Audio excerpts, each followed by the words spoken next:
What year was your first year there? Well, I guess about 66, something like that. 1966 at Sunny Hills High School? Yeah, no, at Buena Park. Buena Park or Sunny Hills, you had your first league championship? At Sunny Hills. And what year was that? Oh, I don't remember, about the second or third year there. So close to 1970? Yeah. Wow.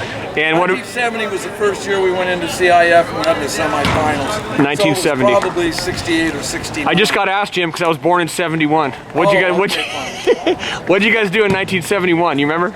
Your second year? Yeah, 71, 73, 75, we won CIF championship. CIF champ. So your first CIF championship was in '71, Jim? 71. And I don't know if you remember, but I remember you pulling me out of the water at USC on the pool deck because I just couldn't quite get the shooting mechanics right. And my elbow was coming a little too far forward on my release. And I remember you physically holding my arm and trying to get me to do this, like, you know, wrist forward thing. Do you have any recollection of doing that with your players, even in college? Yeah.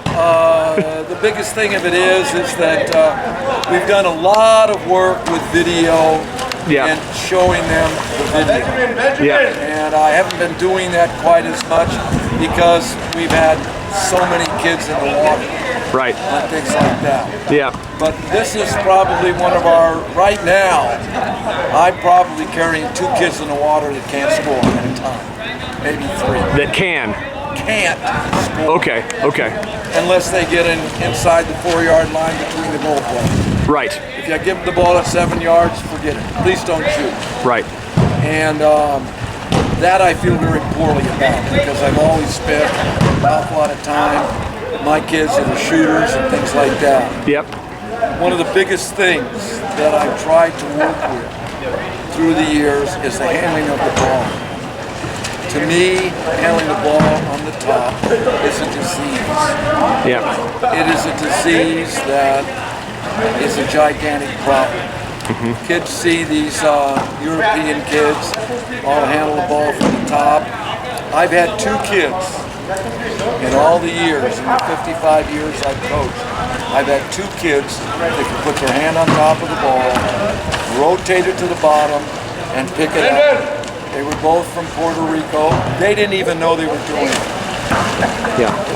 And they rotated from the top of the ball to the bottom of the ball so quickly, they were picking it up. People see these people picking the ball up from the top. They don't realize that they're 6'4", weigh 260 pounds, and have absolutely huge hands. Right. And can go ahead and get away with it. Yep. Something like that. To me, only bad things happen. I don't like to shoot with the arm. I like to shoot with the body. I parallel it to baseball and softball. A baseball pitcher, if he doesn't throw with his body, he doesn't last an inning. The shortstop, the third baseman, if he doesn't throw with his body, it doesn't get there. A softball pitcher can throw 27 innings of a softball game with her body, and then start the next game and throw another 15 because she's using her body. In water polo, we need to use our body to throw the ball. Our biggest problem is that we come under the ball. We lead with our elbow and we come under the ball. That's one of the big things I like about this tool. This tool, it gets me to handle the ball up high. And it's hard for me. I don't want them to bring the ball back. I want them to put it up over their head, drive their body forward, and aim for that upper part.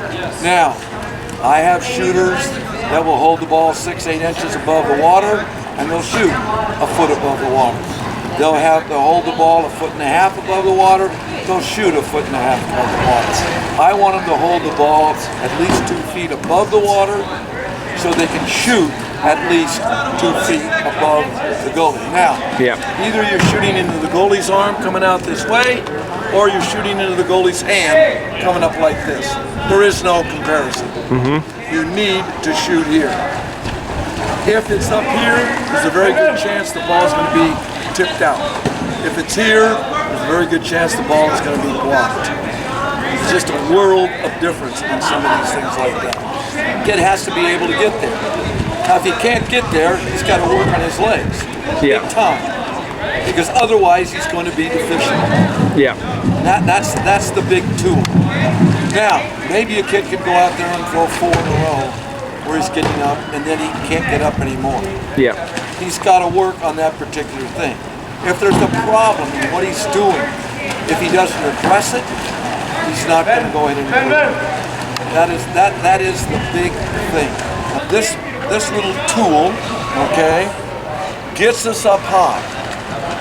And by getting up high and learning something right-handed, it is a great issue for us to then turn and say, okay, fine. I want to be able to handle the ball left-handed. A lot of people turn to me and say, who's the greatest player you've ever coached? It's the easiest question I've ever had. Yeah. The greatest player I ever coached was Gary Firgueroa.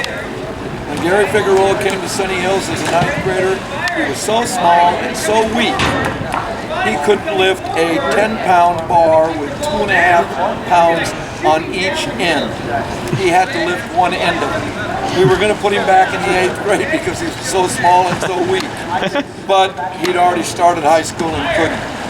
And I always thought that when he went to UCI, the coach there did a magnificent job on it. Last summer, Gary called me up and said, hey, can I come over and talk to you for 15 minutes? And I said, wonderful. I'm here from 3 o'clock to 5 o'clock. He got here at 3, and we talked till 5. And I talked to him about this issue, and he said, no. The coach there didn't do that for me. I did it. I found out what shots I had to make. If I went over to the university games, I saw what people were doing. I came back and I learned how to do those shots. He said one of the better things that ever happened to me was I broke a couple of fingers on my right hand. I had to learn to play left-handed. He said I could play left-handed inside of 5 yards as well as I could play right-handed. When I moved out to 7 or 8 yards, I couldn't. But the idea that I could do those things, he said I learned how by repetition. Our practices at UCI ended at 5 o'clock. We'd stay till 6:30 and go through these 2 or 3 of the players. Yeah. Go ahead and do that. And that's the particular situation. The Yeah. kid really does not need to be born with a great deal of talent. He needs to learn to do things right. And that was the particular situation with Gary. Right. But I mean, I'm as interested in someone being able to do things left-handed, especially out of the 2-meter area, especially between the goalposts for these kids. To be right-handed only, you don't need to, especially when you shoot with your body. Yeah. This tool right here can teach you. You look at how you're doing something right-handed, turn right around, do the same thing left-handed. I've done using the tool here to go ahead and pass right-handed, pass left-handed, pass right-handed, pass left-handed. One of the things that we want to try to do is we have 10 shooting boards over here. Yeah. We like to have a shooting board right within his visual sight. And we want him to visualize the little light blue line, which is the top of the goal. So we want him to be looking at that upper area of the goal every time he handles the ball. Now, one of the things that we did here at Sonora while we played with this tool was we lowered it onto the water. And I thought we got more things accomplished from on the water than we did from the top. Although hitting that ball from a shooting area is really a neat deal. But the only trouble is learning to pick the ball up from underneath. Yeah. It is real hard to pick up this ball with a rope on it from the top. You have to pick it up from underneath. Yeah. Picking it up from underneath, you can elevate it up above your head, get the body forward, and go ahead and get your body into the throw. Yep. Good. Pick it up. Get it up high. Shoot it. There you go. Body forward. all I'm interested in is the body forward.